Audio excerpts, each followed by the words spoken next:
Hello and welcome to our final project design presentation.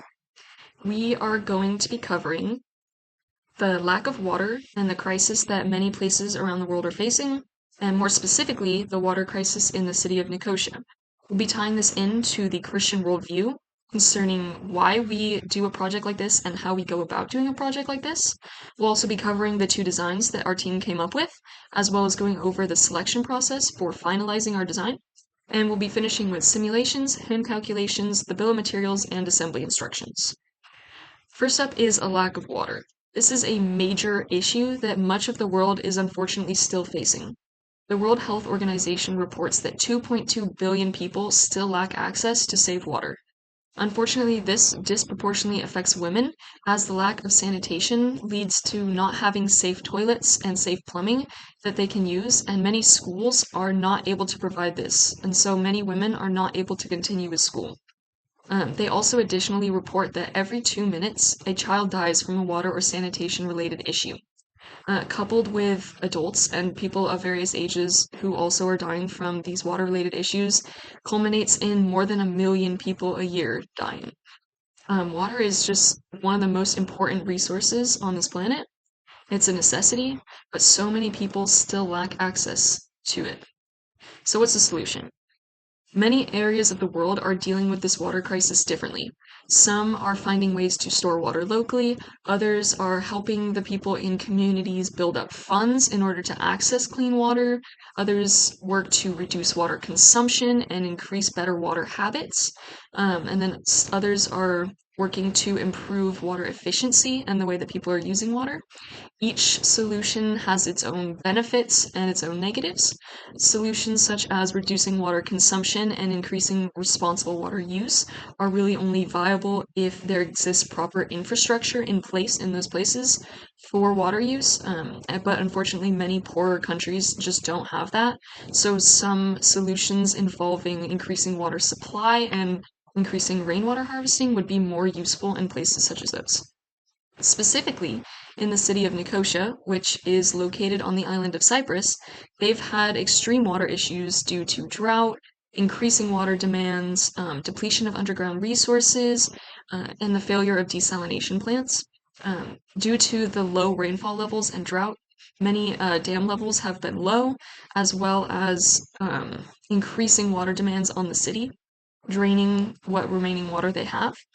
Much of the population there are farmers and landowners, and they're in competition with the tourism areas over the city's limited water resources, which causes a huge financial strain because both the farming community and the tourism areas are big income opportunities for the city that are necessary and help to keep the city going, but they're having trouble with the limited amount of water. So that's where a project such as this, a water tower, would come in handy for the local community, specifically the farmers whose livelihood really relies on having that safe water. Tying the Christian worldview into this problem, we go over why we solve these problems and how we solve these problems. Matthew 25:35 says, "For I was hungry, and you gave me food. I was thirsty, and you gave me drink. I was a stranger, and you invited me in." The Bible calls us as Christians to serve others, to care for them, and to use the resources and positions provided to us from God to better the lives of others.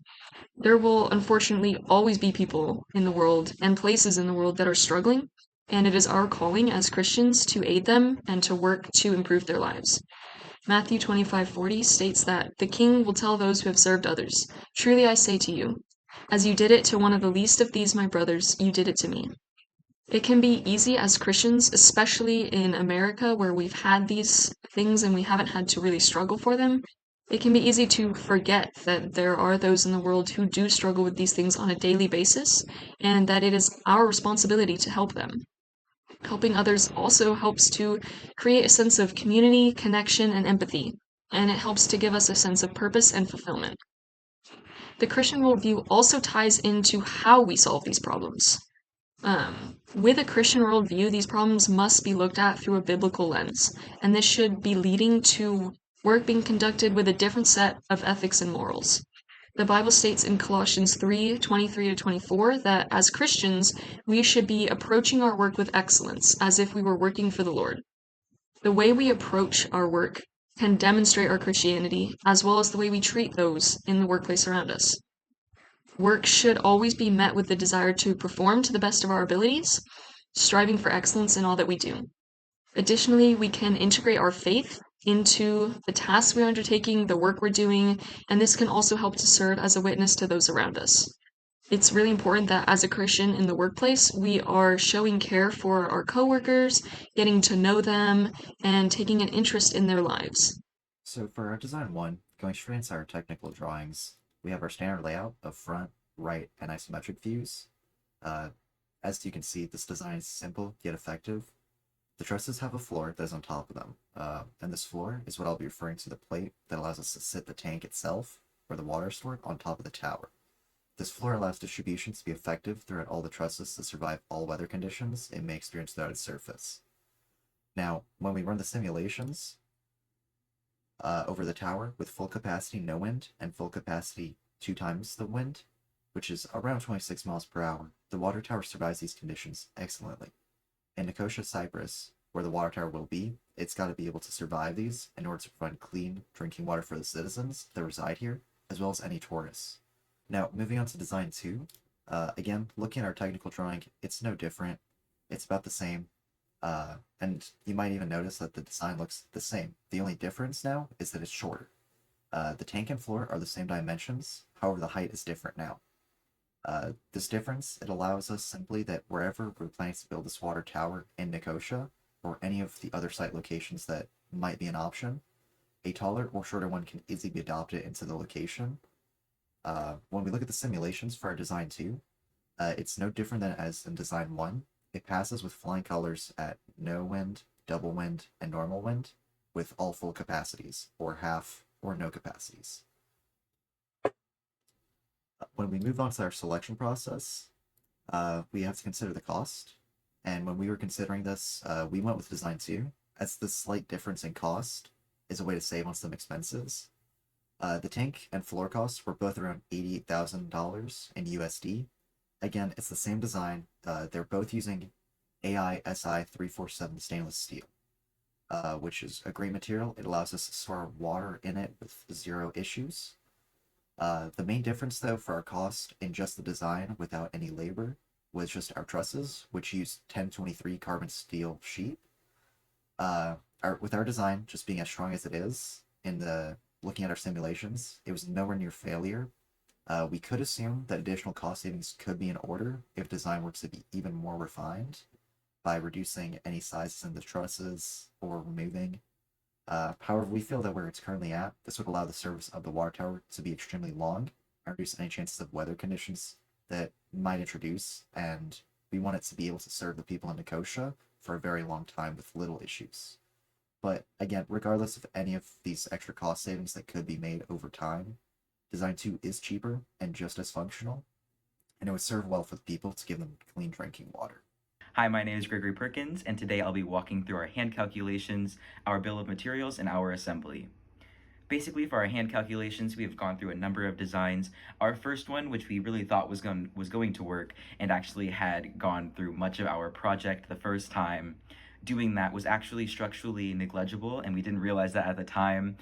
Based off of the information and methods that we know now, we basically couldn't solve it because we had too many unknowns. And so we had to simplify things a little bit more. And so our two different designs are a little bit similar, but our hypothesis in changing the height of our design was that changing the distribution of the wind allows for one, for cost to be a little bit less as our truss was a little bit shorter, as well as the wind force being distributed along a lower amount of space or a bigger amount of space.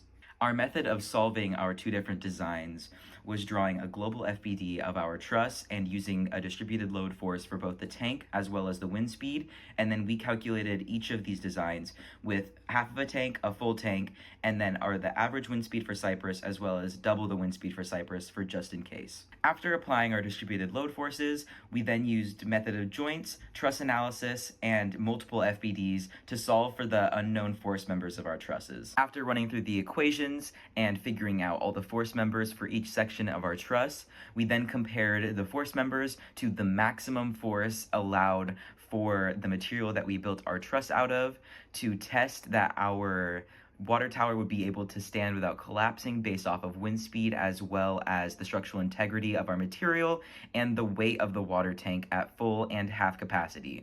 As far as our bill of materials, we wanted to buy everything locally in Cyprus, aside from only one thing, and that is going to be the carbon steel that we end up using, because it was extremely expensive to find in Cyprus, and so that is the only thing that we are getting from a different location. Everything else is sourced locally from Cyprus. This was a little bit difficult to find specifics as far as costs and labor, as we did have to translate things from Greek to English, which did make things a little bit more complicated. However, we wanted to sort of cut out the middleman and not have to really worry about shipping costs too much, as we'd be buying things locally and driving them to our job sites. Based off of our research, we did find that the materials that we would like to focus on, the materials that we need to buy, were going to be a mobile crane, concrete. We decided to go with AISI 1023 carbon steel, as well as, of course, we would need a crane operator, welders, and a safety officer. The cost breakdown for these, we were looking for in Cyprus specifically, and after actually coming into contact with a few contractors, the average price that we got for these feels pretty fair, and these as follows. So for the mobile crane, we were seeing about $50,000 to $70,000, and we were only assuming that we would need one crane. For our concrete, we were finding about $12 per square foot, and so our total cost for that was ending up somewhere around $1,356. Our AISI 1023 carbon steel, that is the only one that we are buying overseas, was at about $780 per ton, and we did want to buy 22 tons of that based off of our calculations. Onto labor costs, we did decide to hire 3 crane operators, 3 welders, and 1 safety officer. These were all hired independent from Cyprus, as we wanted someone who's familiar with the area as well as familiar with the language. Based off of our research, the going rate for each of these was anywhere from $50 to $90 an hour depending on the job. For the crane operators, that averaged at about $80 an hour. For the welders, it was anywhere from $50 to $65 an hour, and the safety operator was at $90 an hour.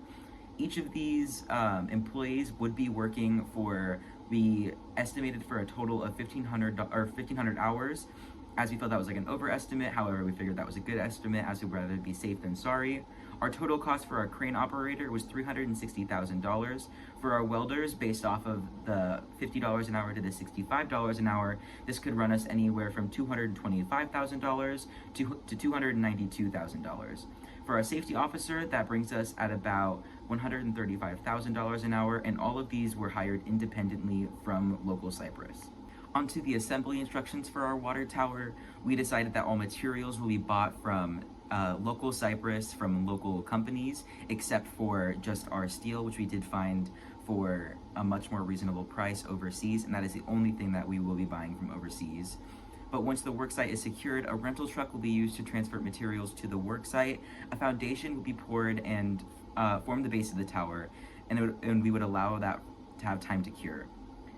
As the foundation is being cured, workers on the site can begin leg assembly by welding all bolts needed to get the truss together.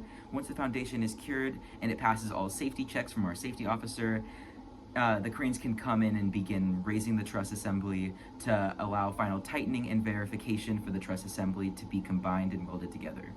Once all truss steps are built and assembled together, another verification would occur just to ensure complete safety, and the truss assembly would be aligned, and the intended plans for the water tower will be installed and bolted. That way our hand calculations and our simulations can be as accurate as possible.